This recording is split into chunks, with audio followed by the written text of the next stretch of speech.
একটি পদত্যাগপত্র সামাজিক যোগাযোগ মাধ্যমে রীতিমতো ভাইরাল হয়ে গেছে। ডক্টর ইউনূস পদত্যাগ করেছেন, সেই পদত্যাগপত্র ভাইরাল হয়ে গেছে এবং সেটি নিয়ে আলোচনা এতটাই তুঙ্গে উঠে গেছে যে বলা হচ্ছে ডক্টর ইউনূসের পদত্যাগপত্র রাষ্ট্রপতির কাছে গিয়েছে।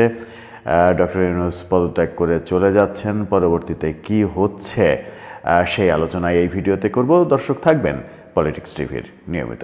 ডক্টর ইউনূসের পদত্যাগপত্র, একটি পদত্যাগপত্র সামাজিক যোগাযোগ মাধ্যমে বেশ ভাইরাল হয়েছে। সেখানে তিনি রাষ্ট্রপতির কাছে পদত্যাগপত্র লিখেছেন। প্রধান উপদেষ্টার পদ থেকে পদত্যাগ এমন বিষয়কে কেন্দ্র করেই তিনি লিখেছেন আমি গভীর দুঃখের সঙ্গে জানাতে চাই যে 5 আগস্ট পরবর্তী বিভিন্ন সহিংসতা ও সংঘর্ষের প্রেক্ষিতে যেখানে 2100 জনেরও বেশি প্রাণ হারিয়েছে মানুষ এবং আর কোনো প্রাণহানি এড়ানোর জন্য আমি পদত্যাগের সিদ্ধান্ত নিয়েছি। আমি বাংলাদেশের প্রধান উপদেষ্টার পদ থেকে পদত্যাগ করছি। এই ঘটনাগুলোতে আমি সম্পূর্ণ দায়িত্ব স্বীকার করছি এবং দেশের জনগণের নিরাপত্তা ও কল্যাণের আমার অঙ্গীকার সবসময় অটুট থাকবে। গত 1 মাসেরও সময় অধিক আমি আপনাদের সেবা করার সুযোগ পেয়েছি, যা জীবনের সবথেকে বড় সম্মান। তবে সাম্প্রতিক ঘটনাবলী প্রমাণ করছে যে এই মুহূর্তে দেশকে এগিয়ে নিতে অন্য নেতৃত্বের প্রয়োজন। আমি আশা করি আমার পদত্যাগপত্র বাংলাদেশের উন্নয়নে নতুন পথ খুলে দেবে এবং শান্তি প্রতিষ্ঠিত করবে। এই কঠিন সময়ে আমার সরকার যা কিছু করেছে তার জন্য আমি গভীরভাবে অনুতপ্ত। আমি সব বাধ্যবাধকতা মেনে নিচ্ছি এবং সিদ্ধান্ত বাংলাদেশের বৃহত্তর স্বার্থেই নিয়েছে। বিনীত মোহাম্মদ ইউনূস। ডক্টর মোহাম্মদ ইউনূসের স্বাক্ষর। এই যে পদত্যাগপত্রটি প্রধান উপদেষ্টার প্যাডে পদত্যাগপত্রটি ভাইরাল হয়েছে, এটি কি আসল নাকি ফেক সেই আলোচনা চতুর্দিকে চলছে। পদত্যাগপত্রের যে ভাষা, দায় স্বীকার করার যে ভাষা, 5 আগস্টের ঘটনার পরে যত হত্যাকাণ্ডের ঘটনা হয়েছে, 2100 জন বলা হয়েছে, সেই হত্যাকাণ্ডের দায় স্বীকার করে নেওয়া এবং এই পরিস্থিতি হত্যাকাণ্ড যেন আরও না ঘটে সেই জন্যই তিনি পদত্যাগ করছেন। এই ভাষাটাই আমার মনে হয় যে একটু বিতর্কিত হয়ে যায়। এই ভাষাটাই বলে যে এটা ডক্টর মোহাম্মদ ইউনূসের নাও হতে পারে। সামাজিক যোগাযোগ মাধ্যমে ভাইরাল হওয়া এই পদত্যাগপত্রটি আদৌ ডক্টর মোহাম্মদ ইউনূসের কিনা সেই ভাবনাটা যখন হচ্ছে তখন ডক্টর ইউনূস সুইজারল্যান্ড সফরে রয়েছেন। সেখান থেকে শোনা যাচ্ছে তিনি সফর সংক্ষিপ্ত করে দেশে ফিরছেন এবং এই পদত্যাগপত্র ভাইরাল হওয়ার ঘটনাকে আর এক উপদেষ্টা আসিফ নজরুল তিনি গুজব বলার চেষ্টা করেছেন। তিনি বলেছেন পাগলের প্রলাপের মতো গুজব ছড়ানো হচ্ছে, আমরা ভালো আছি।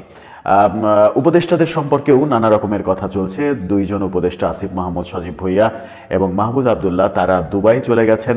সার্জিস আলম সমন্বয়ক তিনি দেশের বাইরে চলে গেছেন। অন্যান্য উপদেষ্টারাও দেশের বাইরে চলে যাওয়ার পথে রয়েছেন এমন আলোচনা কিন্তু গত সারা রাত সব থেকে বেশি সামাজিক যোগাযোগ মাধ্যমে ফলাও হয়েছে। সামাজিক যোগাযোগ মাধ্যমে বিভিন্ন পেজ থেকে এইগুলোকে প্রমোট করা হয়েছে। আসিফ মাহমুদ সজীব ভুইয়ার একটি ছবি বিমানের ভেতরের একটি ছবিও বিভিন্ন জায়গায় দেখা গেছে। তারা আদৌ চলে গেছেন কিনা, এই চলে যাওয়াটাকে পালিয়ে যাওয়া বলছেন অনেকে। হাসনাত আবদুল্লাহ এখনও কুমিল্লায় অবস্থান করছেন এমন তথ্য দেয়া হয়েছে।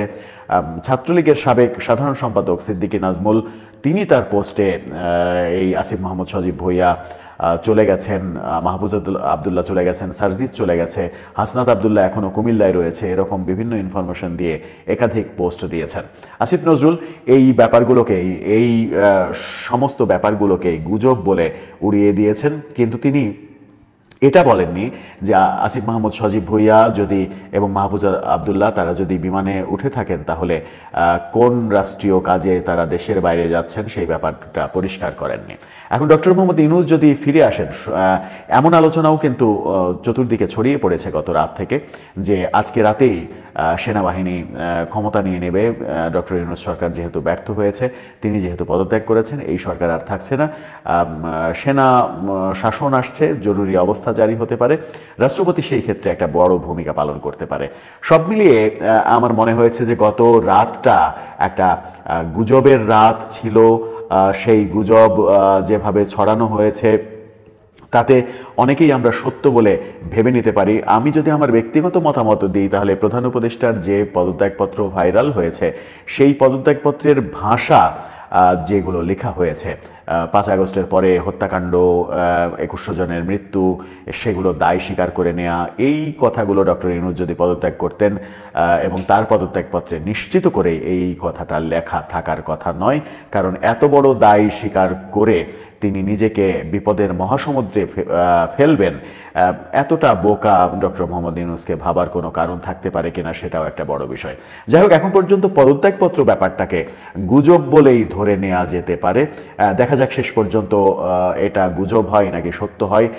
কিন্তু উপদেষ্টাদের, বিশেষ করে আসিফ মাহমুদ সজীব ভুঁইয়ার বিমানের ছবিটা কবেকার, সেটা কি এখনকার নাকি আগের কোনো ছবি দিয়ে ব্যাপারটাকে এস্টাবলিশড করা হয়েছে, তিনি দেশের বাইরে চলে যাচ্ছেন, মাহফুজা আবদুল্লাহ দেশের বাইরে চলে যাচ্ছেন, সেটা অবশ্য সময় সাপেক্ষ এবং তদন্তের ব্যাপার। সব মিলিয়ে দর্শক, আপনার কাছে কি মনে হয় যে এই যে ঘটনাগুলো ঘটলো গত রাত থেকে আজকে পর্যন্ত, এখন পর্যন্ত সব থেকে বেশি চর্চিত হচ্ছে, সত্যি সত্যি কি ইউনূস সরকারের পতন হচ্ছে, সেনা শাসন আসছে, নাকি এগুলো স্রেফ গুজব বলেই উড়িয়ে দেবেন আপনি? আপনার মতামত জানিয়ে লিখতে পারেন আমাদের কমেন্ট বক্সে।